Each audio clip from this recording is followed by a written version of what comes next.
Hari-hari ini lagi viral berita seorang Gus.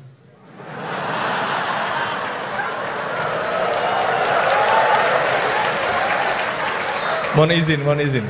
Yang mungkin berceramah dengan kalimat yang kurang baik, mungkin diniatkan guyon tapi malah melukai hati orang lain. Iya, teh, cangkeme iki lho.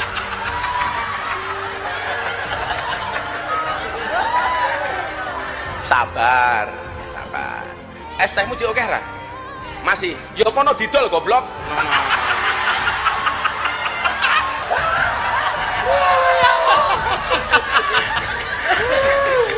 Dolen dhisik, engko larong payu wis takdir. Tapi Masya Allah Gus Baha guyon tapi tidak pernah melukai hati orang lain. Sebenarnya sejarah panggilan Gus ini seperti apa gitu? Kalau pertanyaan provokatif terus kayak gitu tuh masih diabaikan oleh Allah Ta'ala. Karena nanti repot. Memang saya termasuk Gus yang asli itu jelas sekali. Monggo Ibu Bapak yang ingin bertanya nanti tolong sebutkan nama dan kalau ada institusinya bisa disampaikan. Ya, singkat padat. Bismillahirrahmanirrahim. Assalamualaikum warahmatullahi wabarakatuh. Perkenalkan, nama Al-Fakir Maulana dari Solo. Saya akan bertanya kepada Gus Baha. Niki Gus, sebagaimana tema hari ini memahami Al-Quran dengan meneladani Rasulullah.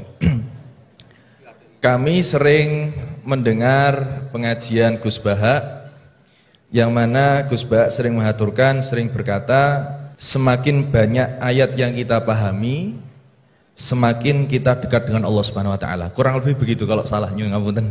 Atau bahkan Syekhona Maimun, Mbah Maimun menika juga dawuh, seberapa banyak kamu paham Al-Qur'an, maka sedekat itulah kamu dengan Allah Subhanahu wa taala. Pertanyaannya Gus, kami terutama kula mewakili anak muda yang awam ini banyak yang tidak jebolan pondok pesantren, bahkan tidak tahu bahasa Arab, hanya bisa membaca terjemah. Lah ini sedangkan panjenengan sering dawuh kalau misalkan memahami Al-Quran itu harus malian bil Arabiyah, harus menguasai mufradat banyak bahasa Arab. Tapi kita ini juga pengen dekat dengan Allah. Pengen dekat dengan Allah. Nah, apakah kita boleh membaca terjemah sedangkan terjemah ini tidak bisa mewakili makna ayat itu? Niki yang pertama.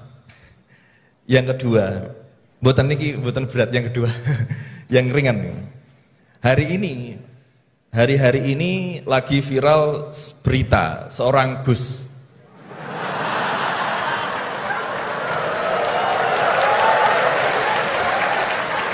Mohon izin. Yang mungkin berceramah dengan kalimat yang kurang baik, mungkin diniatkan guyon tapi malah melukai hati orang lain. Iya, teh, cangkeme iki lho.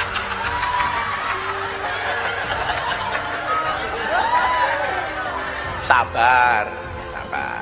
Pokoknya nganu, lah ngombe es teh, tolong gulanya jangan diaduk supaya manisnya di akhir. Es tehmu cik oke ra? Masih. Ya kono didol goblok.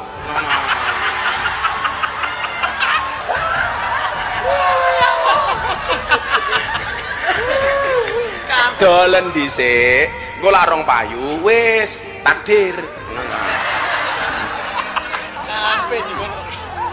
Kira-kira umpama dina niku adem, berarti dongane bakul es niku kira-kira diijabah apa mboten? Tetep wae diijabah dalam bentuk yang lain. Ese ra payu tapi awake sehat, mulih ndelah bojone meteng, niku lak ya nikmat.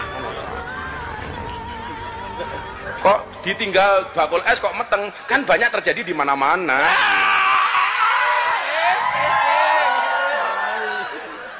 Bakul es loh. Tapi Masya Allah Gus Baha guyon tapi tidak pernah melukai hati orang lain.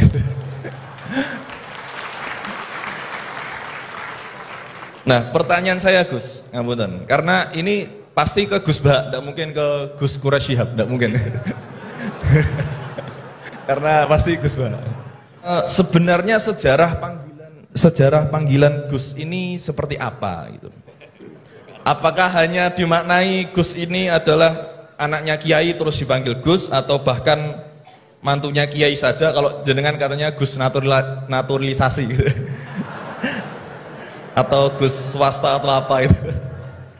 Atau bahkan bukan siapa-siapa kemudian bisa dipanggil Gus. Sehingga misalkan kita sekarang bisa ini berlomba-lomba menjadi Gus bareng-bareng. Jadi pokoknya lomba-lomba. Nah, dan apakah ini hanya di Jawa saja? Karena di Madura juga kami sering mendengar ada panggilan Lora. Lah ini sejarahnya sebenarnya apa gitu loh. Apakah juga kalau sudah menjadi kiai tidak bisa menjadi Gus lagi? Atau kalau sudah menjadi Gus tidak bisa naik menjadi kiai? Gitu ya. Itu pertanyaan yang kedua saya. Dan Nyun Sewu, di zaman Rasulullah itu apakah putranya Rasulullah juga dipanggil Gus? Kan juga tidak kan?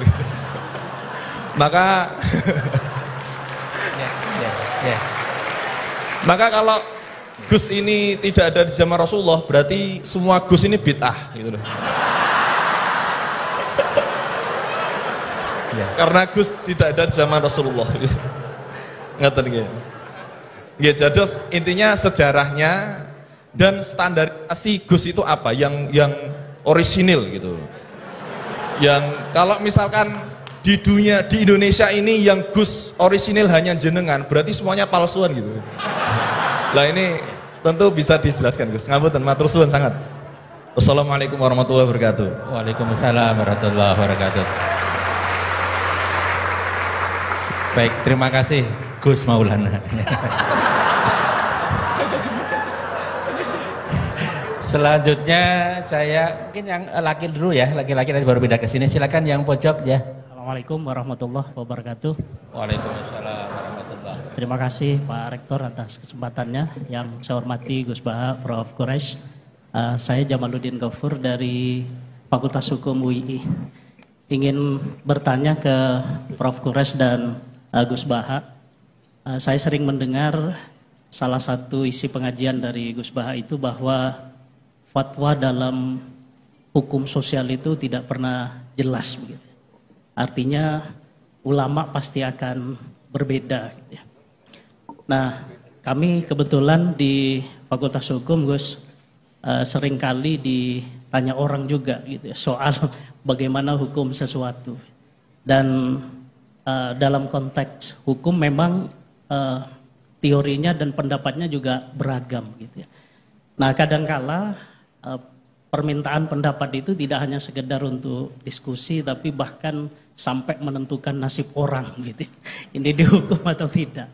Nah, sehingga mohon penjelasan dari Gus Baha dan Prof. Quraisy kira-kira bagaimana panduan dalam Islam di tengah keragaman pendapat fatwa itu dalam kita memberikan pendapat atau keterangan-keterangan tentang hukum-hukum tertentu yang memang secara ilmu itu sangat beragam. Terima kasih. Assalamualaikum warahmatullahi wabarakatuh. Waalaikumsalam warahmatullahi wabarakatuh. Mohon izin Gus Baha dan Quraisy ini 4 atau 2 dulu aja ya. Nanti baru kita lanjutkan biar nggak lupa ya. Ya, yang pertama Gus Baha, ini dari Gus Maulana tadi. Ini pertanyaannya, kan banyak yang tidak jebolan pesantren, tapi pengen dekat sama Allah. Boleh nggak baca terjemahan kira-kira gitu?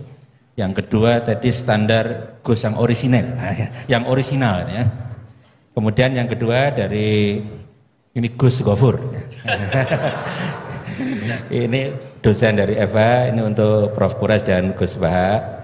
Ini panduan untuk memberikan pendapat hukum kira-kira gitu kan. Karena ada dosen hukum yang saksi ahli, ada yang ahli menjadi saksi. Jadi bedanya. Mohon berkenan dari Gus Baha ya. Ini yang provokatif dulu itu ya. Semoga diampuni oleh Allah Ta'ala. Begini, satu itu saya tidak medsosan, tapi ya dengar-dengar laporan macam-macam lah tentang sekian pihak itu. Begini, saya cerita ini biar sampean tahu bahwa Pak Rektor ngundang saya ini tidak salah. Kan? Memang benar-benar pemateri yang baik. Ya kalau kata Nabi Yusuf kan ini hafizun alim, orang harus zikru manaki binafsi, orang boleh cerita kelebihannya asal itu faktual. Begini suatu saat, ini cerita di kitab Ihya, suatu saat Nabi Musa itu sholat istisqa, itu doa apa saja itu sudah dipakai, nggak mandi itu. Nabi Musa loh, nggak mandi tetap nggak mandi.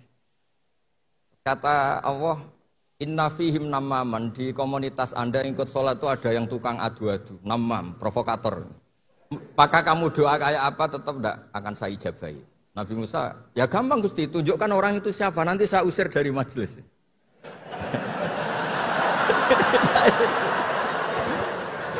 Jawabnya Allah itu lucu.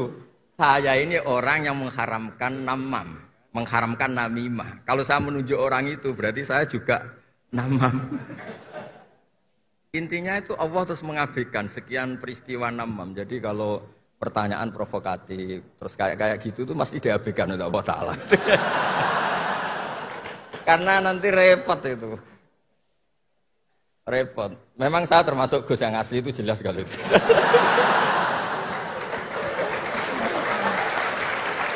Itu, lah ini Pak Fathul Laki tahu betul keluarga saya karena beliau orang Jepara ngajinya di Kudus.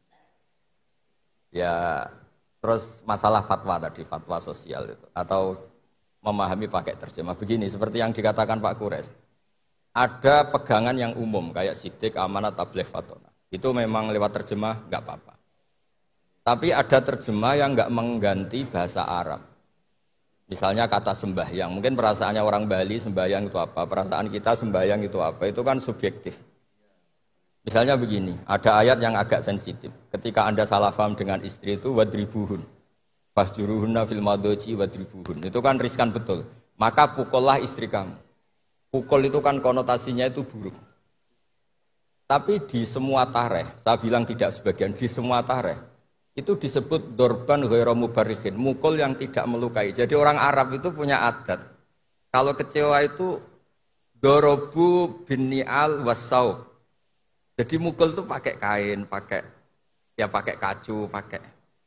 Nah, di Jawa kata mukul itu ya mesti kekerasan itu. Nah, yang jenis ini itu riskan kalau dari bahasa Arab pindah ke Jawa. Jadi ada yang riskan, ada enggak. Nah, sebab itu saya sering bilang, saya ini kan belajar tafsir insya Allah lah, khatam. Cuma saya tidak suka nulis, karena sudah ada yang nulis. Karena saya nulis tentu saja dianggap top Pak Kures, jadi tidak usah nulis lah, sudah ada. Begini, yang penting saya menghormati beliau karena nulis khatam. Pentingnya nulis itu memang khatam, mulai awal A sampai Z. Pentingnya khatam itu apa? Di situ ada dialog.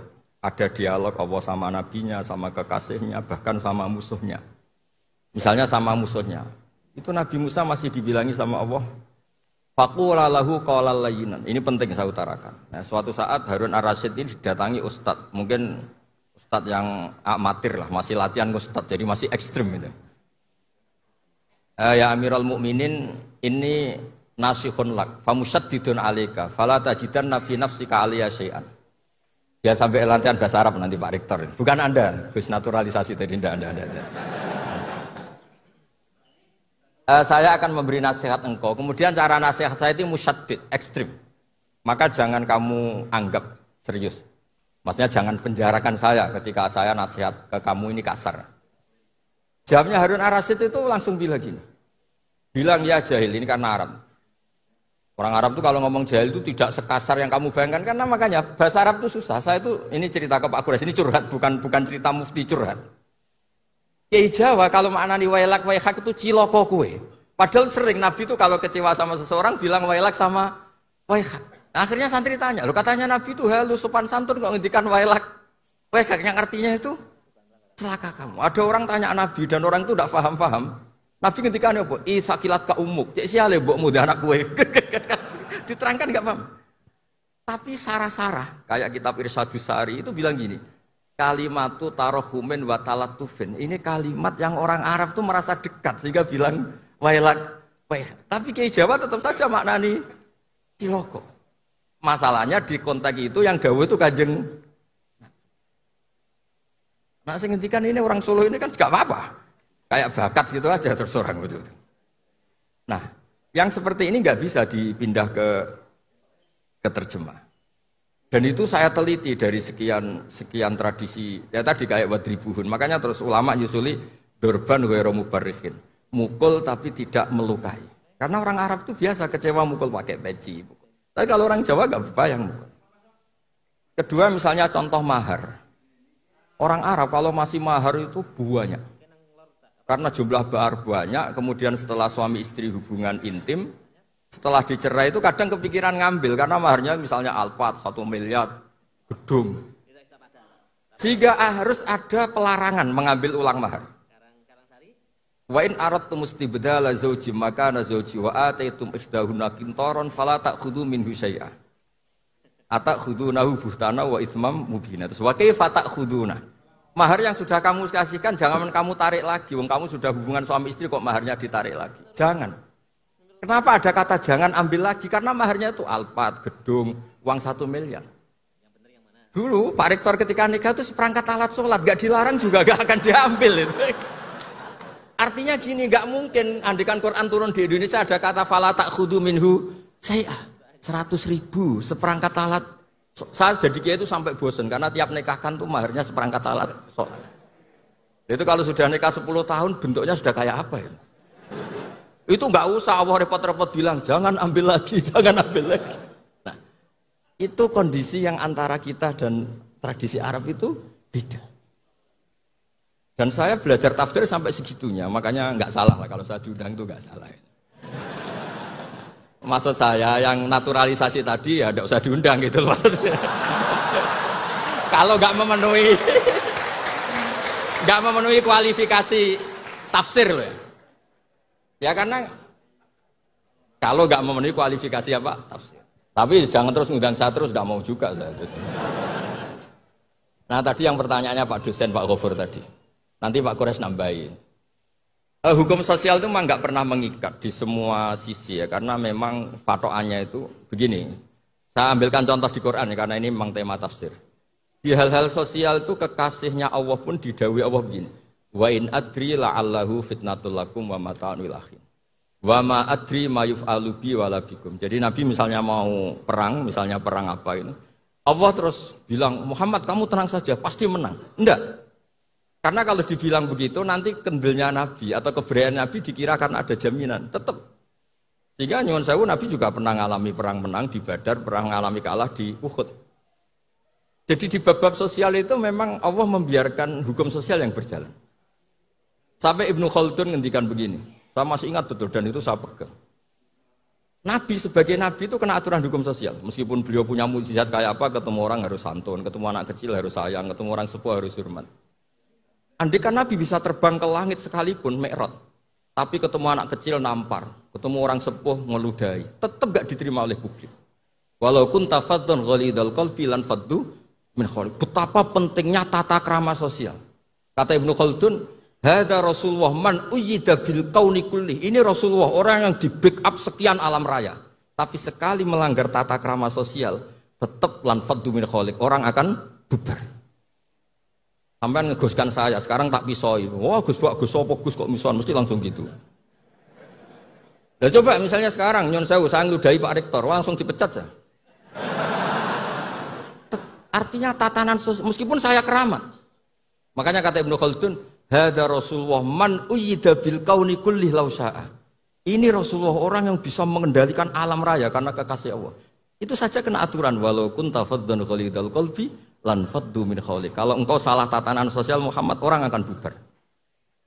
Nah maksudnya gini Pak dosen, kalau tatanan sosial gini, saya pernah ditanya oleh dekan Fakultas Kedokteran. Pas ada diskusi dengan ya tadi orang-orang medis, misalnya begini, itu misalnya nyun sewu, tapi gak usah dijiwai, gak usah kamu, udah dilupakan saja gak apa. Menyembuhkan orang koma itu baik apa tidak baik. Tapi misalnya orang ini kalau sembuh pasti bunuh lagi, pasti merkosa lagi. Terus kita gimana? Ngasih makan juga sama. Orang miskin nggak bisa makan, nggak bisa apa-apa, nggak bisa makan, nggak bisa apa-apa. Berkahnya nggak bisa makan, nggak bisa apa-apa, dia tidak nyuri, tidak bunuh, tidak merkosa. Dan orang ini kalau sehat lagi akan begitu lagi. Wajib ngasih makan dah. Itu mesti orang itu, weh, kasihlah kemanusiaan. Jangan nanti kumat lagi. Jadi hukum sosial itu mesti mindsetnya ulama itu beda-beda. Saya sering matur ke Pak Quraisy, saya itu pernah kata Kata santri saya pernah katanya diundang ke Malaysia, juga pernah katanya diundang ke Maroko. Saya bilang sudah yang kelas-kelas internasional Pak Quraisy saya tidak usah. Kenapa? Jawabannya sederhana. Nanti kalau saya sering keluar negeri, terus semua kiai seneng ke luar negeri, terus yang ngulang pondok saya siapa? Terus gue iling-ilingan nak neng dunia ono kiai desa sing alim, kata saya maksudnya kiai desa tapi mau kitab ya cek bener rofa nasab. Tapi saya seneng sama kiai yang keluar negeri karena ini mewakili syiar. Saya seneng sama UI karena syiar gini. Tapi saya jangan disuruh jadi kiai di UI. Nanti gajinya tetap. Kalau kiai kan sering dapat gaji min khaisul layah tasib. Kayaknya jumlahnya banyak saya Mas. Jadi yang hukum-hukum sosial tuh biarlah alam yang ya sudah setuju ya. Oh ya pokoknya gitu. Silakan Prof. Quraisy tadi terkait dengan pertanyaan panduan untuk memberikan pendapat, terutama pendapat hukum. Panduan dalam Islam untuk memberikan pendapat, terutama pendapat hukum karena punya implikasi kepada misalkan yang menjadi terdakwa. Kalau pendapat hukumnya salah, ya jadi hukuman yang diberikan juga salah. Tampaknya seperti itu ya. Ya. Panduan Islamnya seperti apa, Pak Quraisy? Itu kan prinsipnya begini, jangan bicara kalau tidak tahu.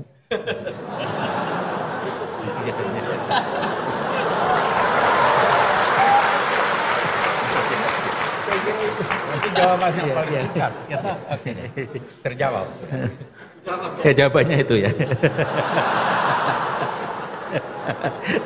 Baik, terima kasih Prof. Quraisy, singkat padat. Oke teman-teman, jadi itulah reaction ngaji kita bersama dengan Kiai Haji Bahauddin Salim atau Gus Baha, yang mana di situ Gus Baha intinya adalah menanggapi dari beberapa kasus ya, ataupun kasus yang sedang viral tentang Gus Miftah dan penjual es teh di pengajiannya.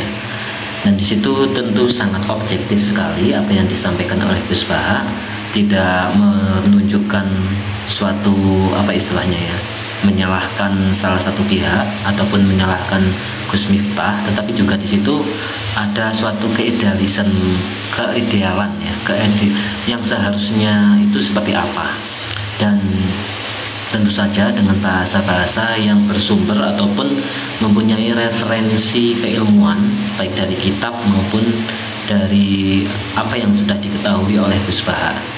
Dan tentu saja pertanyaan-pertanyaan itu bersifat provokatif ya. Artinya Gus Baha menyampaikan tanggapan mengenai Gus Miftah itu karena ada pertanyaan dari salah seorang penanya. Dan itu tentu saja bukan dari kehendak Gus Baha ya. Tetapi Gus Baha hanya menyampaikan secara idealnya seperti apa ketika menjadi seorang ustadz ataupun menjadi seorang ulama atau menjadi seorang yang dijadikan sebagai pemimpin umat.